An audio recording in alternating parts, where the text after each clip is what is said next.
Yeah, yeah. Check 1, 2. Mm,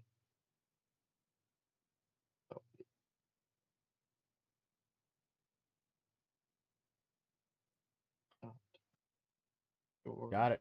Got sound. We good? Okay. I do have sound on our end. We are good to go.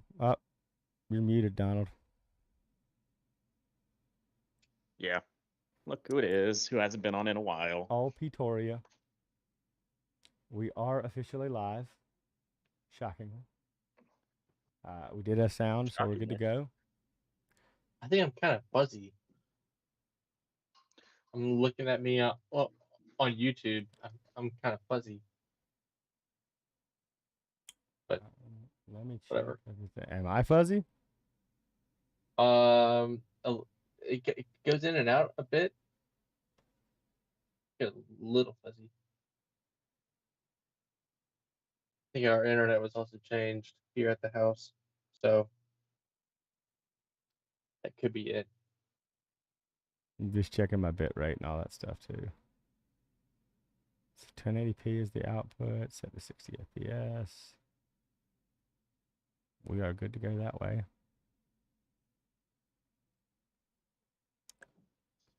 I am seeing it all. We are hot, and like I said, we're live. So for everybody that wants to know it, that doesn't remember it, hi, we're back. Been a fun year.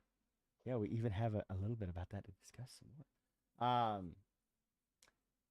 2023 is coming to a close, and where have we been? All over the place, but we are not your typical IT guys. This is episode 31 of Don't Call Me for IT Support, even though, it is what it is. I'm Brad, that's Chris, and then Donald on the bottom. And, well, just as it usually we like to start it out, we're just three guys with a dream of helping others navigate the crazy world of workstations and other fun work technology. Some things to talk about tonight, and I got to bring it out so I can show it. I do have a Quest 3. It is pretty fun. Duck. Yeah, he got that a couple weeks ago. He was showing it off at the office. Oh, it's fun. Of course. Yeah, I picked it up when we were actually a couple weeks ago. I actually got it launch week. That weekend after I launched on like a Tuesday, and I picked it up like a Friday or Saturday when we were out of town. But yeah, had a lot of stuff. Where on earth? Which goes back to where on earth have we been? Well, a lot of this has been my fault. We've been wrapped up with all the things work-wise going crazy. So, just kind of finally taking our time to get back from that, and hopefully get to do a little bit of relaxing as a fairly good group of folks here pretty soon. But now that we're back doing that, we wanted to make sure we got back to the podcast and letting everybody know what was going on and how things were going. A lot of fun little mini things to talk about. Been a lot of things that have happened. I mean, for reals, we actually have a technical HEDT processor, even if it does cost $1 million from AMD again. They're back. I'm going to start this conversation out with that before we go into some of the other stuff real quick, but I have to laugh about this. I'm still baffled as to why they have motherboards that they're 4-channel, but they're not dual DIMM per channel. So yeah, I was talking to somebody about that. I won't say who it was. But because of the architecture, it would have been finicky to have more memory channels. 4 channels. More slots. Yeah, but 4 channels is fine. I mean, like I said, the 4-channel thing, I get that. I mean, like the 2000 series of the Intel stuff is the same way, but 4 channels is, man, oh man, that just feels like, and that's not the 4 channels thing. It's just like you buy an HEDT platform and you expect to be able to get the benefit of buying more, cheaper RAM by going with a smaller DIMM capacity, but having more DIMMs to put it in. And so only having 4, it's basically like almost it's like a sidestep for consumer, because Mhm. consumer only gets 4, and that just kind of blows my mind a little bit. But that's okay. I can discuss things more as we go. But where have we been? We've been gone. We've been busy with our daily work lives, and hopefully some of that's going to start to align out and get a little bit better here in the near future. There'll be more coming soon in the near future. Next year, we've got some testing things to be going down. I've got something I've got to do for Chris that's going to probably be a result of that too, here in the near future, probably tomorrow or the next day. And so you might see that there might be a website in development. I didn't I haven't told you guys just quite yet, but there might be a website in development for us to have a place to put some documentation out there for everybody. Yeah, that we've got some things coming down the line that are going to be interesting. We might not get fully back to the 100% monthly releases, but we're going to try to get back as much as we can. We might have some months in the near future where we have 2 releases in a month, that kind of thing. That'd be kind of cool.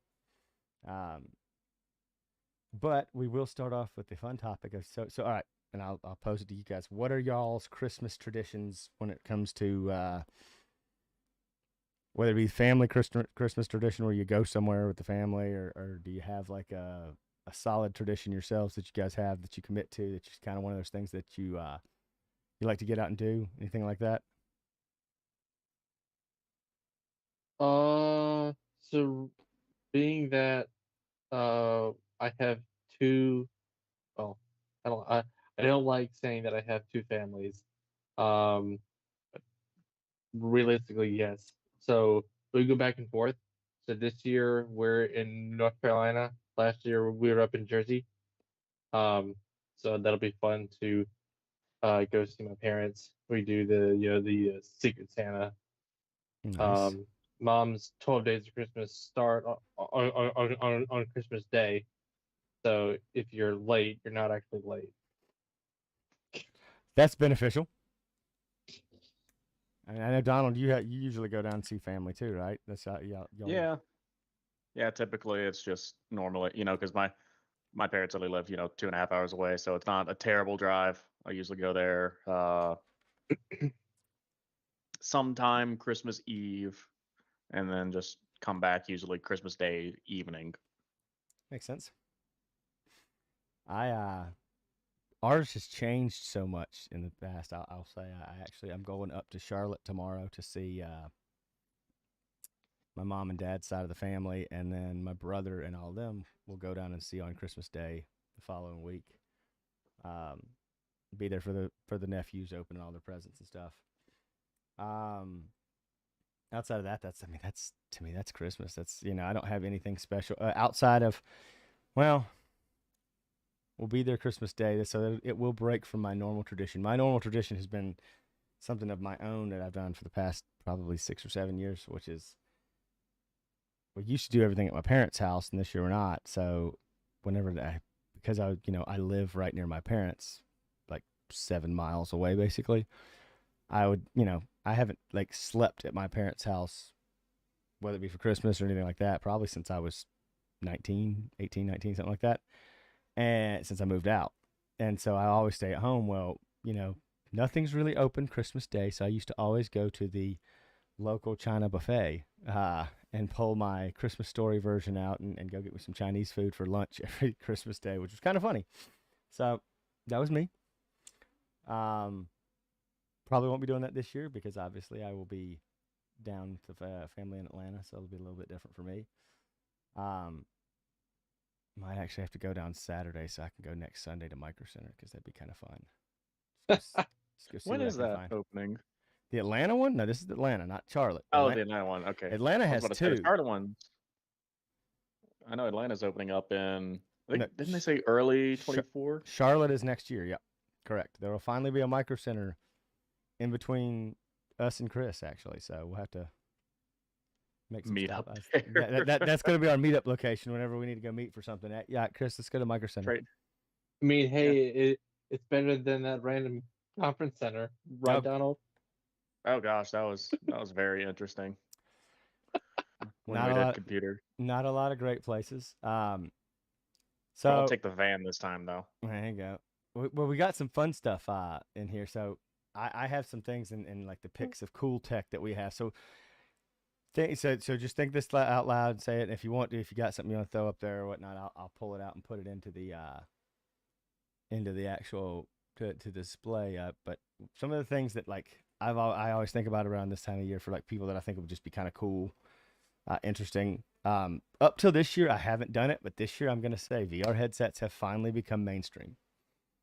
Um, I know we have use cases within work that we find for VR, but realistically, I don't know about you guys, but VR that's what it's been. It's been a workplace technological advancement for the longest of times.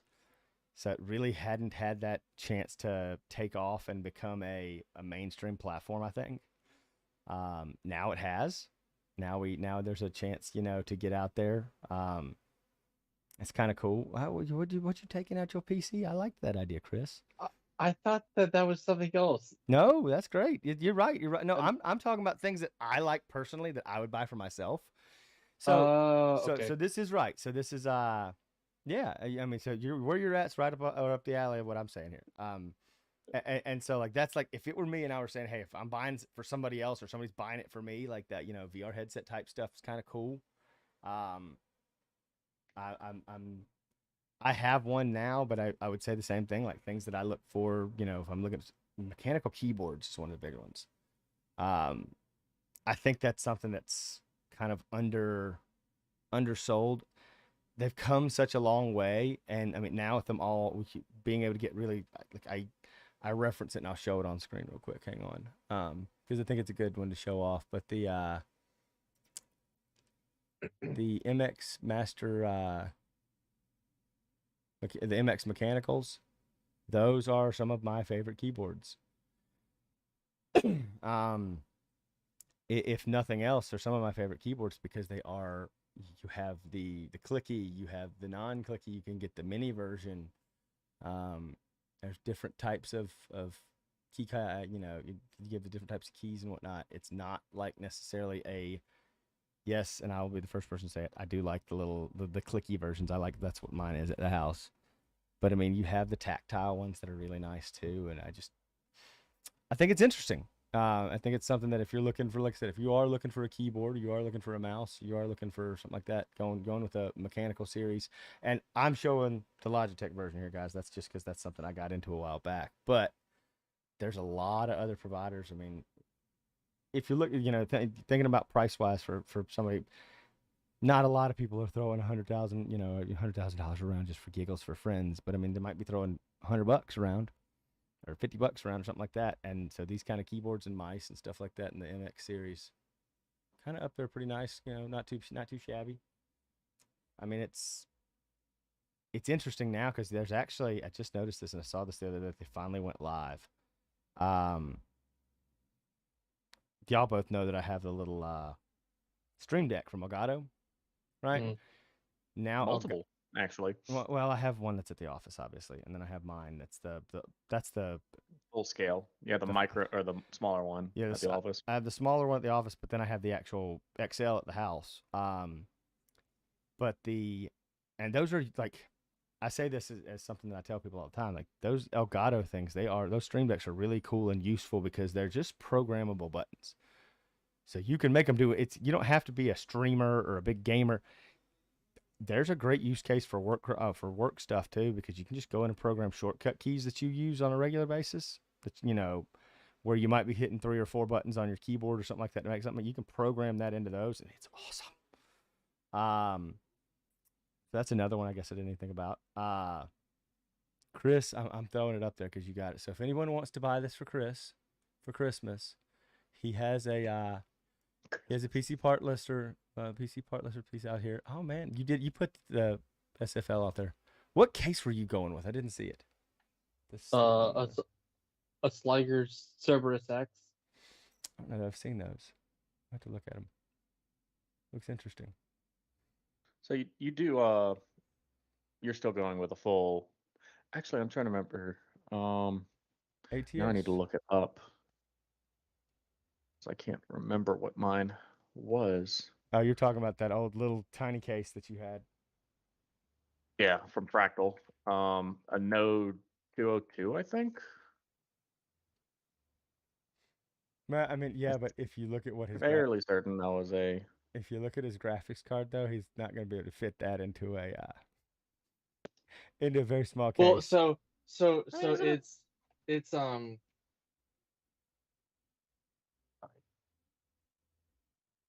maybe say so it's say not say what you need to say. We're waiting. Tell us all. We need to know. so it's not that wide. Ah, Mhm. So it's still more, kind of here because it's water cooled. There's a rad that'll go in the front of the case. that makes sense. Gotcha. Yeah, they aren't that. Those Supreme X's. Those ones right there. Oh yeah, it's a water cooled RTX. Yeah. It's one of the 40, it's one of the ones we 4090. have in the That's alphas. The Alphas, yeah. The alphas oh we one have of the currently. yeah, it's the Supremes. Oh it's the gosh, Supreme yeah, X's. It's those the are same big one. boys. Yeah, you can't but keep that in that little case. But they are only they're 2 slots thick. They're not like a triple slot or something like that crazy. So I mean, and they don't really go like from the motherboard to the glass out that far. Nah, Like it'll be fine. it's something that's definitely manageable based on what I've seen. Yeah. I mean, you don't have to have a 4,000 or 5,000 D Corsair thing. You could go with a little bit of a thinner case, which that's something to think about too. Talking about cases and things for people. Case technology has come a long way now. Like, there's a lot of cases that have like a lot. They're thicker because they have a lot more space for just random stuff in them. If y'all have noticed that, I have something I've noticed recently that they're just cases have gotten ridiculously complex from the time that from the last time that I really looked into buying a bunch of them myself back 4, 5, 6 years ago. They've changed so dramatically. I'm looking at Fractal stuff that they're offering right now, and those are some gorgeous cases. Oh my gosh.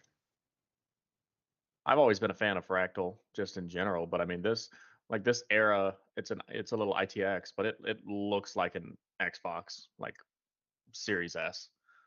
Oh, I mean, Yeah, there's a lot of there's a lot of options for small cases. I thought about a Dan, or I can't remember all the different models. I've just used a Cerberus in some customer builds. I'm over here looking at these like the Design Norths, the MATX. The North is, yeah.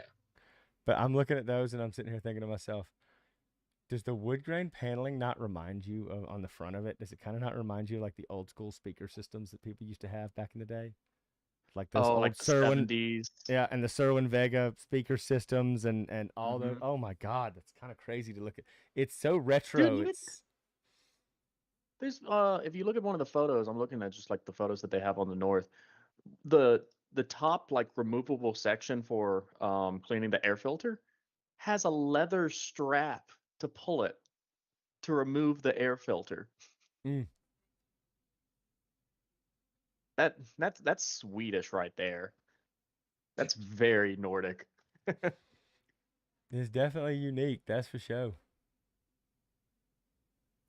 Like I said, everything about cases these days have changed so much. It's kind of crazy. And I mean, and like the one that I'm looking at doesn't really have it's got like a mesh side panel that you can kind of see through. Mm-hmm. But it's not the one that I was looking at. It's not even glass. Which I mean, yeah, you can get some with glass, but like it's some of those mesh ones are kind of nice though, because then you can put more fans in for more cooling capacity and whatnot. There's just a lot of things out there that have changed a bunch recently on us. But yeah, PC cases, you gotta love them. Chris, you also have the lovely, Chris just needs 8 more Google reviews, guys. So if you've gotten something from Top Flight recently and you were impressed by it or thought it was terrible, but you want to give a good review anyways, I kid. We need 8 to get to 250. And that's cool.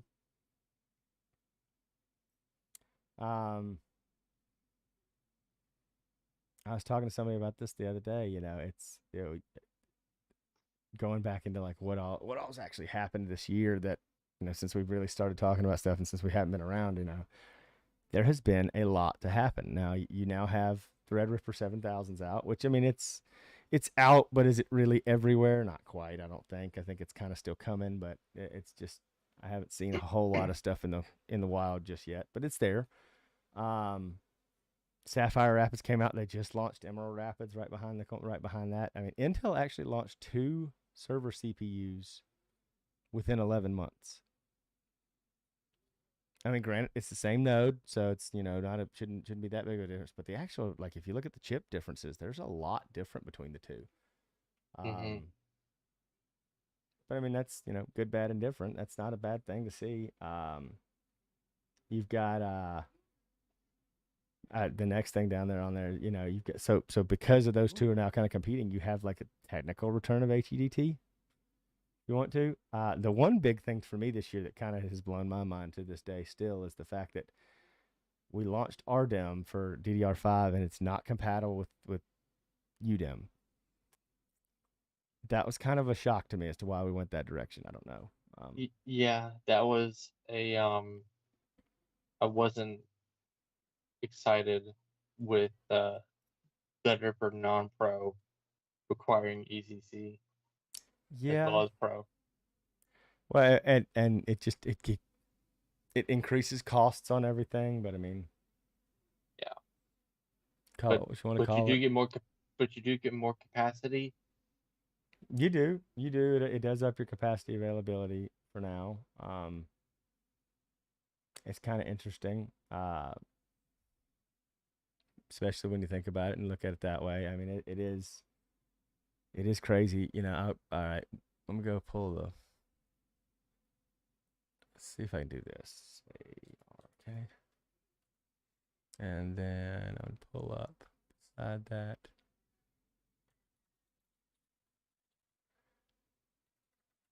Yeah, let's go look at this and see the AMD stuff. I'm also, it's kind of intriguing because you have with the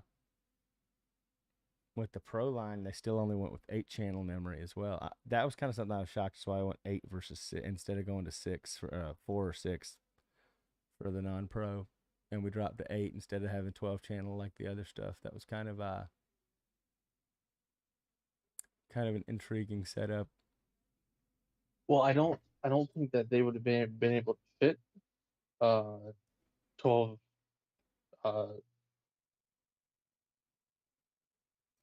12 DIMMs. Well, on Pro, yeah. I mean, you could have. It would have just been. You'd have had to turn it, and then you're gonna lose.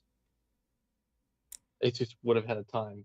Oh, a lot of people would have had a time. I'm sure it would have been, but it would have been different. I mean, it would have gone back to giving you more. I mean, right now, as I talked about it, Chris. You got right now the most you can really pull off is a most you can really pull off is a 64 gig DIMM. That's manageable pricing right now, even for ECC. And that is because once you get up over an ECC RDIMM, over a 64 gig RDIMM, you're in that 3D stack DIMM space. For now. Not everybody wants to support that. For now. Yeah. I'm sure that'll change in the near future, but I mean, they're also more expensive to buy, more expensive for all that stuff. The next gens, I mean, there should be 128s probably by this time next year. I would think that'll be there. I was shocked to realize that they actually have 96 gig DIMM support already out there from Crucial. micron basically. That was kind of crazy. Yeah, we can buy a 96 gig DIMMs in Kingston. Yeah, and the thing is that was a very very recent thing to get out there. Yeah. No, like I said, so about a year from now, you'll probably see 128 gigs, and then 256 will be. I'm sure that 90 then you're looking at the 48 gig setups that way, so you're probably looking at 96 or what's that one over about? It's be 192 gig DIMMs probably maybe by this time next year too, because it's just going to a new node that allows it for a smaller manufacturing perspective. Kind of cool, kind of a useful use case there. Hopefully with that increased capacity on the chip, that the cooling will not be affected by it, Well, and its reliability. Yeah, but that's one of the reasons for going with a small wait. They waiting for a smaller node. That's why they waited for the smaller node on the non 3D stack chips, was to make sure that things could stay cool. I'm also memory just runs hot. It's also What's funny though too is that it's also this is the first time we've ever gotten overclocking support for ECC memory. I don't know if y'all thought about that yet, but like, go back over the years, DDR5 is the first generation where you can actually overclock your memory. Overclockability meaning like your standard, so like your chip, whatever your CPU supports, that's what it can go with normally. Well, actually, you can buy DIMMs that are faster and then overclock the memory on the chip now, which is kind of crazy to think about. And that's across the board. You don't need to have a overclockable CPU to do that, just to overclock the memory. That's just XMP, which is available on all boards. So that's kind of neat. So I'm gonna transition over this so we can kind of look at this, because that's the thing. Like, you got the WRX90 platform. Obviously, was kind of cool to launch. I'm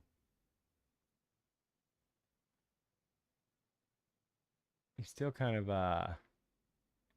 intrigued by this. You got 144 usable lanes and 128 are PCI Express 5.0, which, I mean, I was actually shocked that Intel pushed to have all. That's one of the reasons that Intel boards are so ridiculously expensive, because all of their PCI Express slots are 5.0 and compatible, which to me is like, okay, that's going to add probably $200 or $300 at the least to any board you buy, because those traces to make everything PCI Express 5.0, you got to have wider copper on that stuff, and the traces have to be better. Well, I think actually I might stop you on that. Go ahead. So I was looking at pricing for WR. So pull it up on your tab on Newegg, the WRX 90 Sage and the W790 Sage.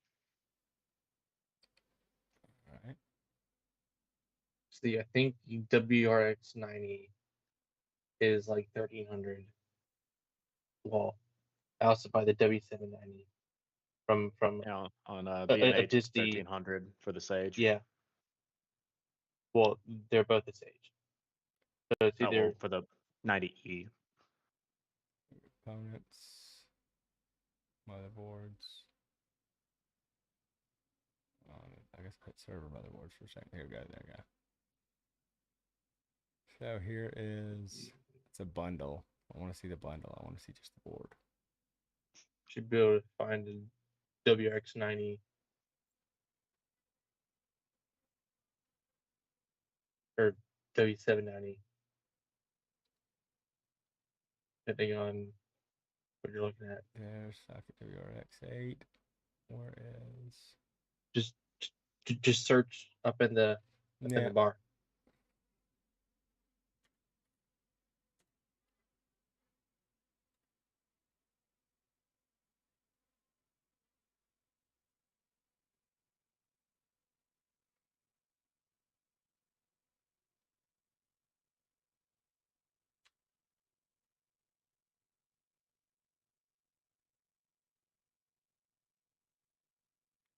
I'm not seeing a WRX90 motherboard on Newegg. I'm buying it from Newegg. Let me go I can back. see it on B&H, but let me try Newegg. Between the three of us, someone's gonna find it.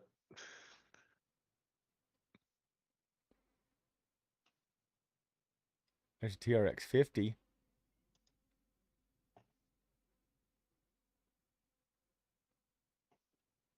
What?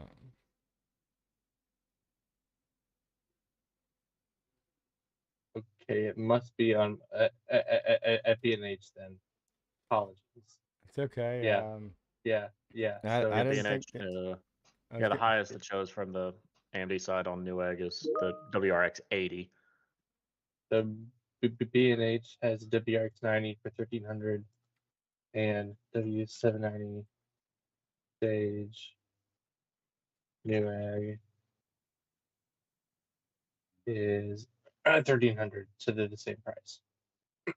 Oh yeah, I would agree that they're the same price. That's because AMD's that's because this is their Pro line series for WRX 90, which is, you know, it supports all of them, but it's kind of crazy and strange to me. Then you've got, and yes, so they're all about the same price, right? You know.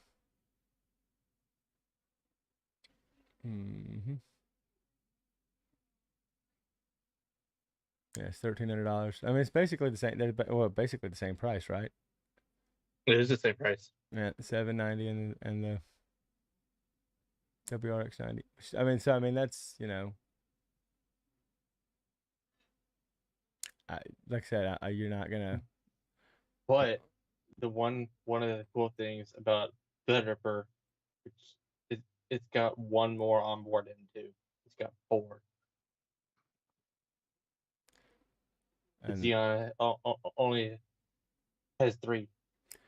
the 790 only has 3. Yep. That doesn't surprise me.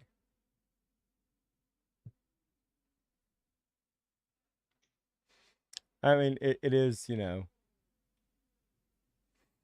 there are differences, obviously, guys. We don't have to. Yeah. I mean, it is that it's going to be. They're all everything about everything we're working with these days is kind of crazy. You know, that's why you have like the Sage, and then you have the Pro and whatnot, and everything likes to change over and be different and all that happy jazz. But it is the Sage, however, being the Pro. I mean, once again, even if you're looking at the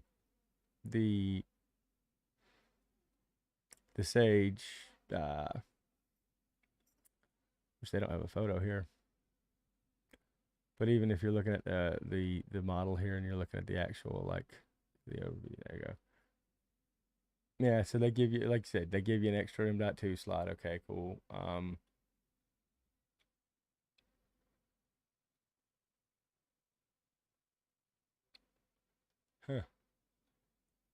The Sage isn't set, that's TR5. No, that's showing me the picture of the STR5, but it's not showing. That is the Sage. Sage is that's the right board. That's interesting though, because it's not set up for dual power supply like the 790 is.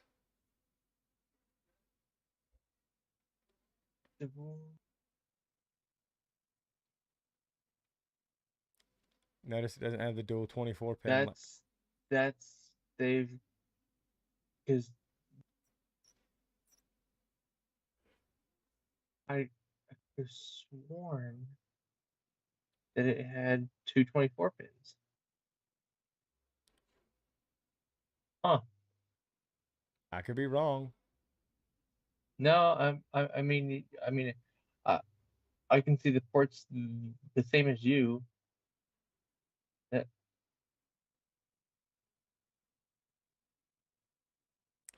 I mean, it does have the extra power ports for that it blocks off, so that you can put an absolute.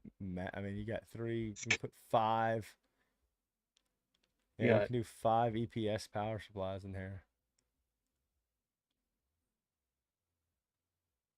Any other one over there? Although this one is this one here's PCI Express power there. Wait, the one on the left is PCI? If you're looking at the two here, that's it looks like that's the Well, it says Is it right a- here, right? I'm just reading what that says right there, and that says Yeah. PCIe BP2 power. There's another 8-pin on the top left by the. Yeah, there's two up. There's 4 8-pins up here that you can use. So there's technically 5 still. You can still run. Which, if I were a betting man, that might be a PCI Express one as well. Then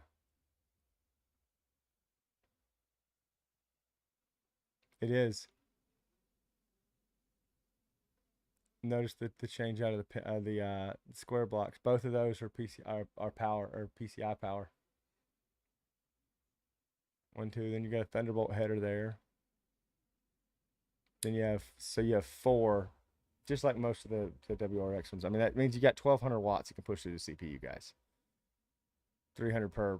Well, it's technically 350, but I'm gonna round down and say 300. 300 per. Like if you're pushing 1,200 to round up and say 1,400 watts, that's a ton of power going through a single CPU. I can't. I mean, you can do the same thing on the Ace boards too. It's got the extra power spots for it. I can run through it. Challenge accepted. Challenge accepted and challenge delivered. I've done it. It's not even trying. 1,200 watts. Who needs a microwave when you have a AMD processor? Or an Intel processor. Don't even. Yeah, you got to call. You call them out how you want to call them out. Who needs what when you got both of them? Is this an M.2 slot too? Is that what you were saying? So there's 4 M2s on that. Yeah, that's what I'm trying to see. Where are the 4 M2s? Go Probably under. Well, you see that's got that fan right there. That's probably some underneath that, and they use that to cool the. You got Cool the memory. one. Yeah, well, that's the chipset cooler too. You got probably Why one. you go back to Asus's like Oh yeah, top down. no like their whole fancy website.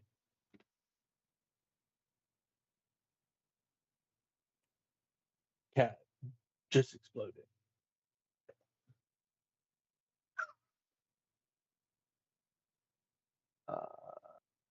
She's gonna eat some crackers. It does have. Yeah, you got it right here. So 2 of them are up to 22 by 10, and 2 of them are 2280.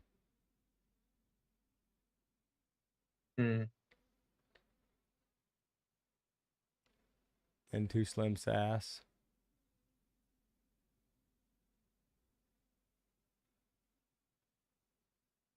It's ridiculous.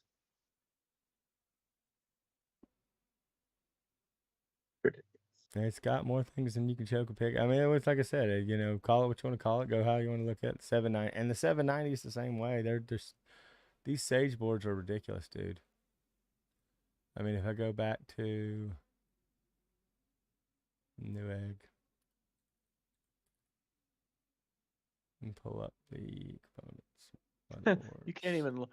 If you look at the back, you can't even see the back. It's just one big old heat sink. Which I mean, that's kind of one of those things. Are you surprised? No. They're so heavy. I'm not surprised by that. Then you have the Ace, and then the Sage. Yeah, the Sage drops it. That's where it is. I know it. I can see it now. They've got that. They have an M2 over here on theirs. On the one that I'm looking at right now is the 790, and they're in the same locations. So basically, you've got one more over here that they're giving you. Although, if I were a betting man, that's also an M.2. It's just a short M.2, isn't it? Wasn't that an M.2 slot? The Sage has 3. The Ace has 2 for Intel. Mm-hmm.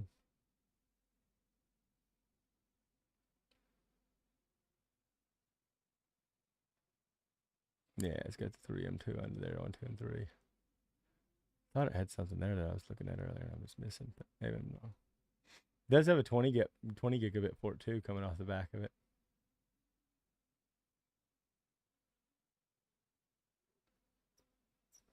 Wait, what?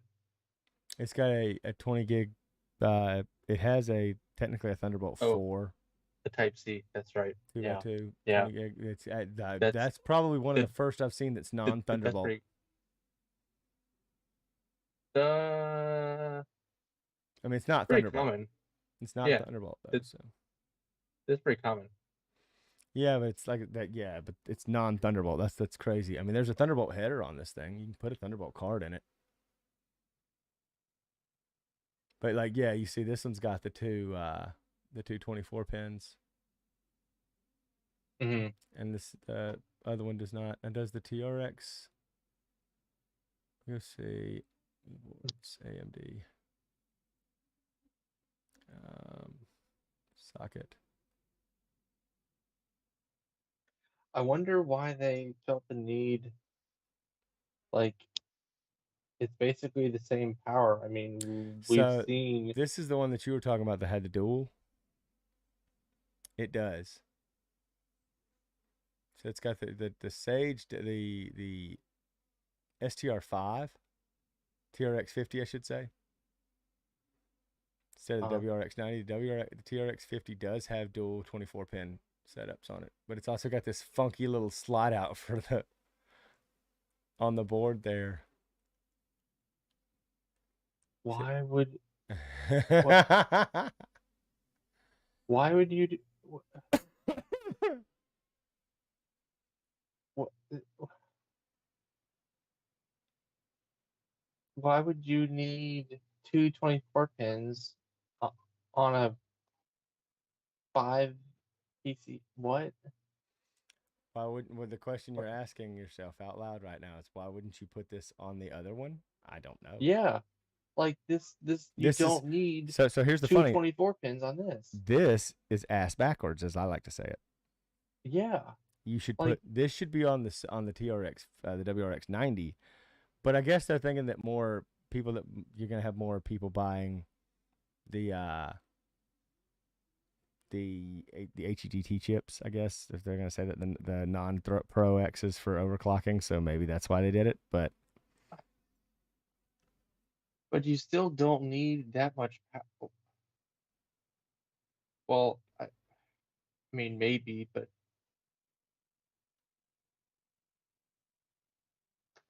I'm just.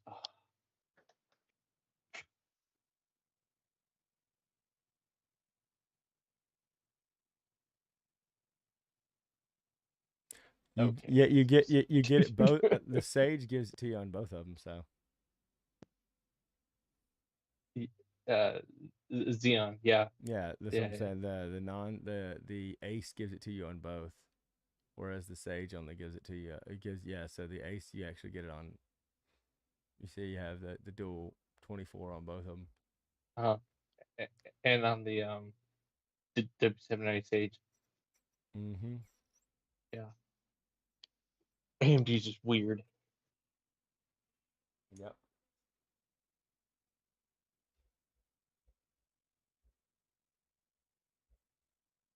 Well, we should probably moving on. Cam. Moving on. Yeah, let's talk about Cam. Let's do it. Cam's a good thing to talk about now.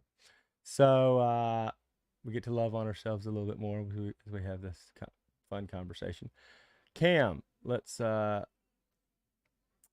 jump back over to this. So as we go down our list of things, this is something that we all kind of talked about for a while back in the day. We have several laptops that have Cam in them currently. Cam is now a JEDEC spec. They're now calling it Cam 2, but it's the same pinout as the Cam 1. It's basically SODIMM had a limiting factor.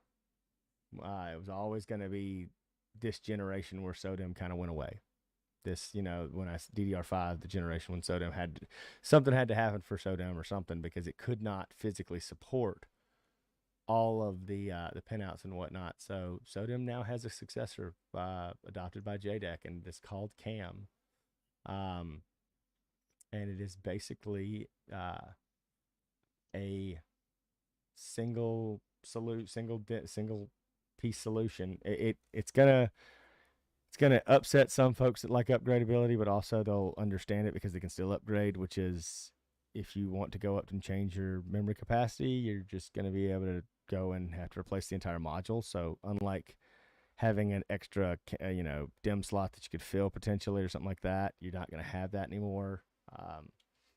So whatever you buy it with, you're going to have to replace the entire thing. But if history is any repeater of itself, the Dells and HPs and Lenovo's of the world are going to charge you absorbent amounts for a larger CAM module. So you're just going to say, hey, we'll buy it with a 16 gig CAM module and swap out a 128 gig one for a lower price than we would pay.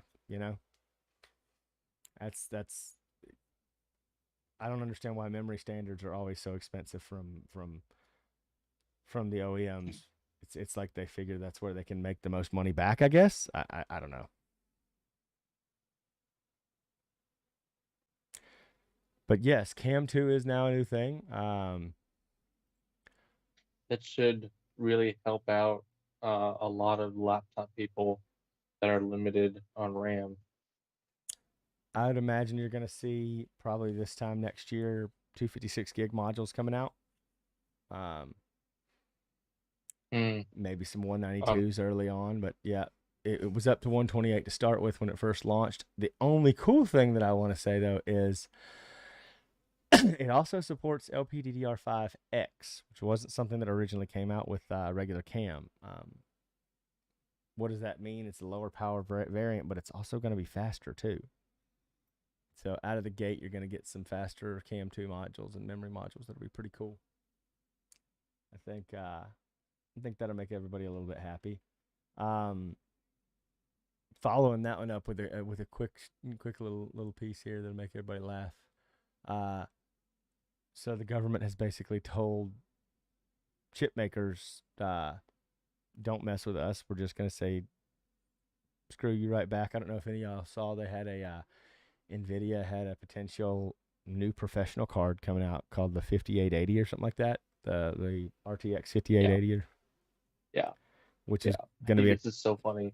It's trying to cut. They're trying to cut down whatever their top chip is to sell it to China. It's just back and forth. And then the second they try to do that, the U.S. government comes back and says no, which, I mean, they're basically saying we don't want you to give your AI processors to China that are the high-end versions. But I mean, like, if you were to do like a 4080 or something like that, I mean, it's hilarious what all China is trying to do to be able to do AI, and they're not right now.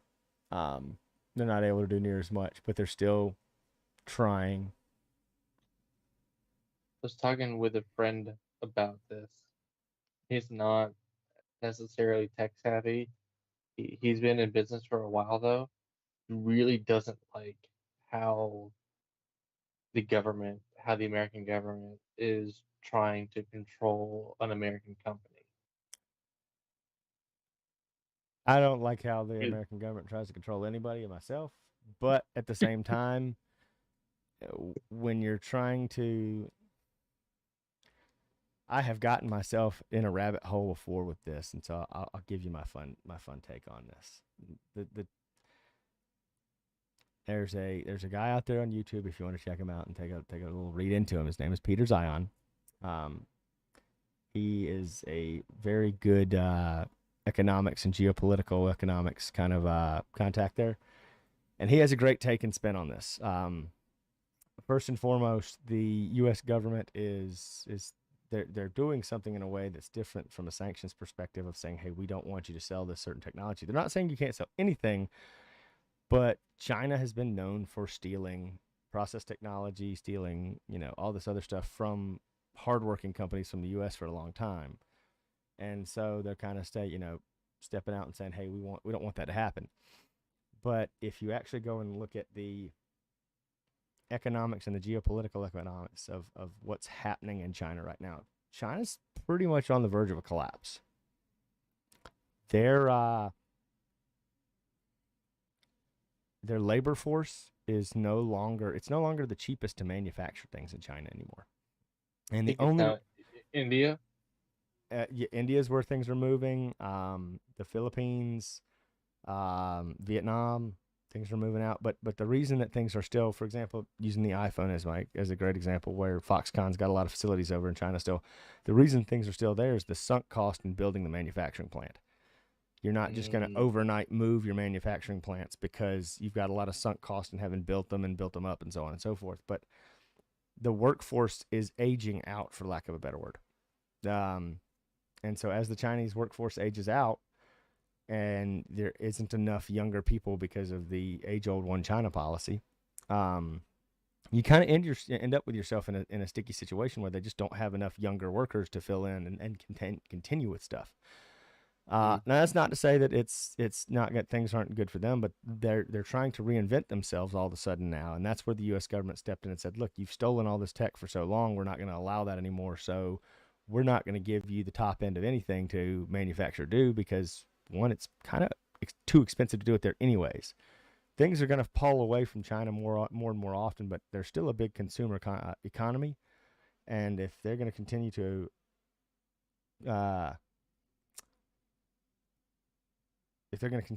consume, then it's going to be what it is." Yeah, Donald just said his Wi-Fi went down. Oh no. Ooh. Uh-oh. So we got a fun little blank face from Donald, but y'all ignore him. He's still alive. Bad. When he makes it back, moving, just to kind of jump off that's a short thing. They want to limit the amount of they're not saying like, okay, you're no longer going to be able to get like a Core i9. That's not the case, guys. What they are saying is that you're no longer going to be able to get like a 4090 or an 86,000 or an 86,000 or an H100, but you could get, a 4080 or a, something down the stack a little ways, which is not too big a deal. So I will go back. Gonna go to Emerald's. Yeah, we're City. gonna go to Emerald Rapids here. Processors Xeon 5th generation. Slide myself back over here. Transition to screen again. So here's kind of what's funny about this is they've launched the Emerald Rapids processors, which is kind of cool. You're getting up to 64 cores, although the sweet spot's probably still going to be between 32 and 48 cores. The big difference here, and you can kind of see it over on the side, is the L3 cache. L3 cache is now essentially tripled, 3x from what it was with Sapphire Rapids, which is where a lot of your high memory needs, AI and stuff like that, they're going to be very, very beneficial at this. It's a good little setup. But if you notice here along that stack, most everything's turboing with at least, a couple cores up to 4.1 gigahertz. That's a big step up from Sapphire Rapids. So it's kind of nice. Not necessarily, huge steps, but anytime you can get a little bit of extra speed out of something, but also get a little bit of a boost there. A lot of your base clocks are going to be increased to several hundred megahertz, which is a good thing. I wonder when Fishhawk is going to get this upgrade. That's a good question. I mean, if we kind of go back and use a little rough reference, I mean, if 11 months is the carryover, you'd say February, March timeframe again for their relaunch. I'd imagine something down that makes sense to go along those lines. I imagine you're going to see probably the same kind of increase in parts or increases in things. The difference is you're probably going to see some more because it's a single processor setup. You're probably going to see some more clock speed gains on the high end, especially as opposed to 4.8 being the high. You'll probably see 5.2 maybe, I think, for Fishhawk, which would be nice. the big thing I think I can speak to myself is that when you go from having the 4 chiplet design, you're also seeing that the MCC so they have the way their dies are set up. You have the XCC, the MCC, and then you have like the LCC. LCC. Correct. Thank you. What you're going to see is a lot of the, I think for Fishhawk especially with the 2000 series, you're going to see probably a substantial jump. I think. I don't think that. I've seen some rumors of it going from 24 to 26, maybe 28 cores. I think that there's something in there to say, hey, they might just use a single MCC die, and give you 32 or 34 cores. Not 34, but 32 cores, and that because those MCC dies, if you just put one of them on the chip, that's going to be, that's going to be your 4-channel memory. That's going to be your 60 something PCI Express lanes. 64, whatever it is, PCI Express lanes like you get now. It'd be tight. And it's a single die, much easy like to cool. Easy to which the way theirs are, because they're not like they're not separated out near as far as the Threadripper stuff and Epic dies, where their chiplets are all very small. These are still substantial chiplets, or tiles, if you want to call them that.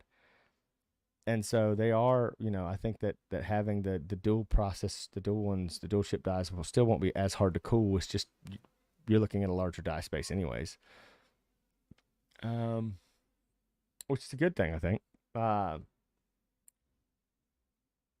And here is the next one that I'm going to go ahead and pull up, which is something you sent over here, because this is something that's nice and new.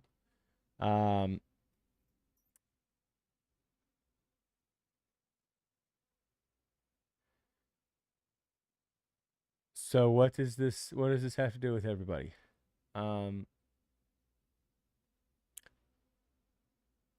This means, so Kingston and a couple of other ones are launching standard 64 gig DDR5 UDIM capacities. It's something that we knew was coming. It's been on the mend, coming out pretty soon. Z790X. They're all going to support them very soon, but yeah, it means that you're going to now be able to go from what was the standard of 128, technically 196, 192, sorry, with 48 gig DIMMs. Now you're going to be able to jump up to 256 gigs on the standard core platform, which is huge. That's huge. That's something that you and I have talked about for years. Core Ryzen, yeah. Ryzen core, your consumer grade platforms being able to go to 256 gigs. That's those consumer platforms. That's kind of where they were lacking. Is that when you have the more memory, everything takes more memory these days. But especially go ahead. I was gonna say that would make i9 more viable for some of our later scanning customers. Oh yeah, that don't quite have the Xeon money, because Xeon does cost significantly more. Well, your motherboard step up. Everything steps up when you jump to the Xeon platform. It's not just the processor, but you also have it's the whole thing. Yeah, and having the extra 50, 60 gigs of RAM, for your $10,000 or less build. It's substantial. But plain and simple, it's substantial. Yeah. I think one of the step ups and reasons for those step ups is kind of crazy on our end is that when you start to think about it is a lot of the folks that will end up going Xeon or end up going, Threadripper or Epic or whatnot. A lot of those folks, one of the other things that they're going after too is it's not just the RAM, it's the IO. Mm-hmm. So that's still going to be one of those things that you're going to have to weigh in the long run. But it levels the playing field a lot, because there's a lot of applications out there that still are not as multi-threaded as people would want. They have some multi-threading purposes, but not as many. I think as Intel and AMD both kind of get to their next generation platforms, next fall, with Arrow Lake and the next gen version of Ryzen, as things kind of continue to increase, you're going to see one of the things that's still kind of lacking out there in this world is how do you define when you need to go to that next generation or the upper end platform, Xeon or Epic or Threadripper, those kind of things. What makes those determinations for you? A lot of it right now is based solely on, does your software have that multi-threading support? But some of it is also down that line is, okay, well, what other things do I have to look at too? And until AMD and Intel both, because they're both guilty of this, start to offer more I/O available, whether it be PCI Express, so on and so forth. Until they start to offer more I/O on consumer, you're still going to have a lot of folks saying, "Hey, look, I have to go Xeon or I have to go this because I can't get all the PCI Express for storage or SATA storage or USB or so on and so forth." You run out of those things very quickly. This is exactly what we're talking to a customer about. So they're building a new PC for live streaming, and then video editing, Resolve, Adobe, whatever. And I'm confident that a 4900K would give them way more CPU power than they would need. They can throw in a 4080 or 4090, cover their editing needs, but they need two Blackmagic 8K Pros, and they need one Blackmagic other card, and you literally can't do all of that on Core or Ryzen. You have to go Xeon or Threadripper, which is why we're going Threadripper. Like, they don't need the 7960X. Yeah. Certainly costs significantly more, but we need slots. I think we could preach that all day, every day. Like the big thing we'd love to have is like I said, as IT folks, one of the things that's where HEDT kind of filled that gap. That was one of the things we always wanted with HEDT, was to fill the gap, and bridge it. And we kind of lost that back in the day. And there needs to be more motherboards. And like we just talked about, I mean, bifurcate PCI Express 5.0 down to PCI Express 4.0 and give me 8x lanes that are 16x because they're PCI Express 4.0 logically off of a switch chip. And then give me, 2 or 3 PCI Express 5.0 lanes at the top of the stack, and then split me down on the bottom of the stack and give me those, give me 216, so give me 32 of the 64 lanes that you gave me originally. And then down the stack, maybe say, okay, those other 32, here's another 64 lanes, but they're only 4.0. Because like a Blackmagic card doesn't care if it doesn't need 5.0. No. A lot of things don't need 5.0 yet. The 8K Pro is fine with 4 lanes of 4.0. Yep. And being able to find the ways to cut those things like that. I mean, even motherboard manufacturers that wanted to go out and say, look, you've got both the CPUs have 5.0 lanes coming off of them now. You could say, all right, let's bifurcate this 16 5.0 lanes into 32 and give me a couple extra 4x slots or 8x slots. And just say, instead of getting any PCI Express 5.0, I'm just going to give you a bunch of 4.0 32 4.0 lanes to work with. But if people would start doing that, I think you'd start seeing more people that could go with the consumer grade type platforms near the top, because it would be better for them anyways. Higher single core throughput to begin with. But now you got to start balancing all these things out, and they're just not quite there, I think. And I think a lot of it has to do with that point that you just made. I think that even if they fix that, you'd still have to contend with the size of the board, yep, or the height of it, and the size of the GeForce cards. Yeah. Is like even if you give yourself 4 evenly spaced uh slots on ATX, and and it's all great. 4090 is still taking up half the board. Oh yeah. I mean, So you need those opportunities and those options, I think, and that's where they're going to have to. I mean,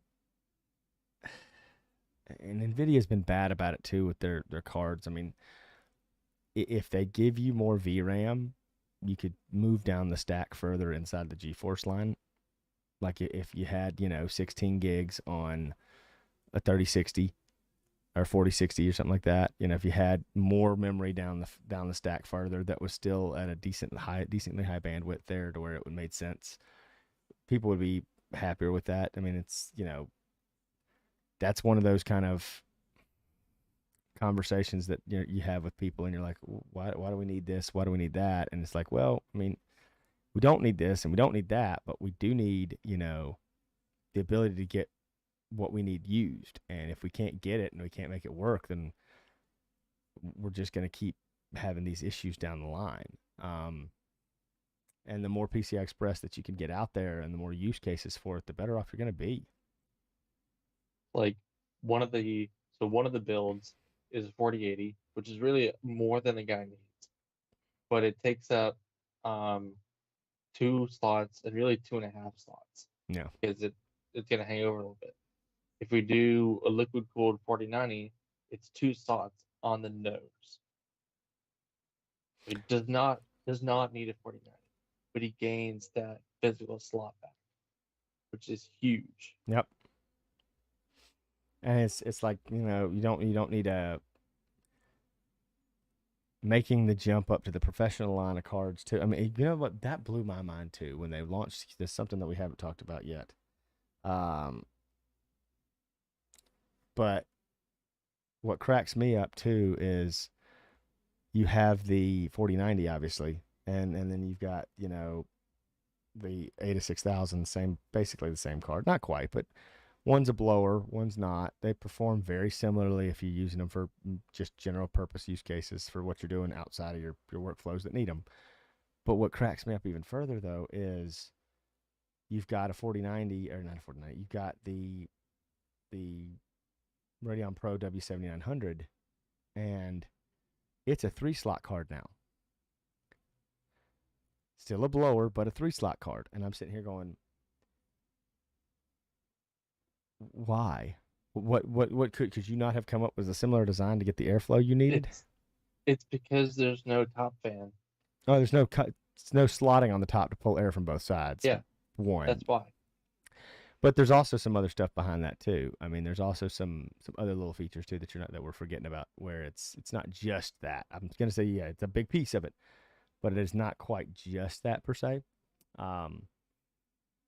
Mainly being that there's their chip, they're running their chip a little harder so that it can perform similar to the Ada 6000. I mean, and keep in mind, the 4090, we learned a long time ago, the 4090 performs about 3% or 5% less performance going from 450 to 300 watts. 3 to 5% less performance. All right. By just reducing the power budget that much. Okay. So you could have gotten away with a much smaller cooler and doing that and been better off. Whereas AMD really does, if they want to be performant with the Ada 6000, they need that extra cooling capacity because they've got to have the extra, they've got to push it to 350 or 400 watts. Whereas most of the time, an Ada card is, I mean, it's barely drawing that much at all, dude. Which is crazy when I think about it. I mean, they run really cool, and when you're using them for whatever you're using them for, you're really using. I mean, the core usage is kind of low. I mean, you might have a high usage in the memory support for it, but like I'll pull it up and look at it right now, see what it's doing. Because I've got mine running right now. And you can laugh when I tell you this. I have mine linked as NVLink because it's hilarious that you can actually still do that. And right now I am using. Are you looking at Max? No, I'm on Triceratops. And Toscana Tops right now has,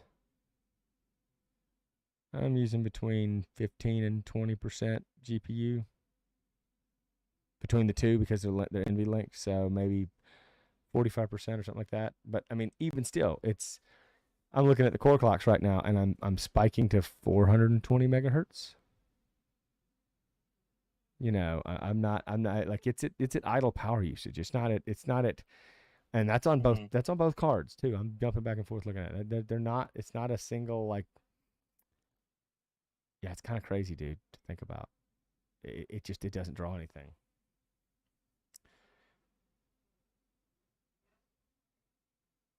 Well, let's we'll wrap it up with this. So, I said Christmas is around the corner. It's a week from Monday. Hopefully, everybody gets to have a good one and enjoy themselves. I know I'm gonna have a good one myself. Like I said, I've got some mini projects to work on around the house and get done. I'm gonna have some fun with. But yeah, when it comes to the tech person in your household, just remember there's always something little that they can go after. Mice, keyboards, webcams. I brought that up earlier about the Stream Deck, and I forgot to finish my thought process, so I'm gonna bring it up now. There is now a 4K 60 webcam. It's made by Elgato. It's the Facecam Pro. It's about the same price as like a Logitech Brio or a Insta360, kind of setup. They're all pretty cool. I mean, 1080p is what you're going to stream with most of the time, unless you're doing some kind of production value like Linus Tech Tips or something like that. So we're not, nobody's out there going to do that kind of stuff. But this is kind of cool to me. Look for us to be out there here more in the near future. Look for some testing videos to come out. I think we're going to actually start doing some videos where we actually just have some production value behind them, where we're doing some actual testing, which would be nice for everybody, I'm sure. Everybody will kind of get to see that. If you have any thoughts for us, feel free to comment out on LinkedIn. Say something you want us to talk about, something you need to look at. We're out there. We're available. We're looking forward to having a fun year, a fun 2024.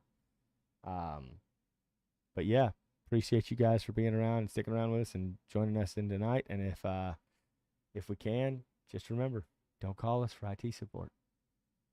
Thank you guys. Have a wonderful Merry Christmas and a Happy New Year and a Happy Holidays to the rest of you guys out there. And we'll see you in the new year.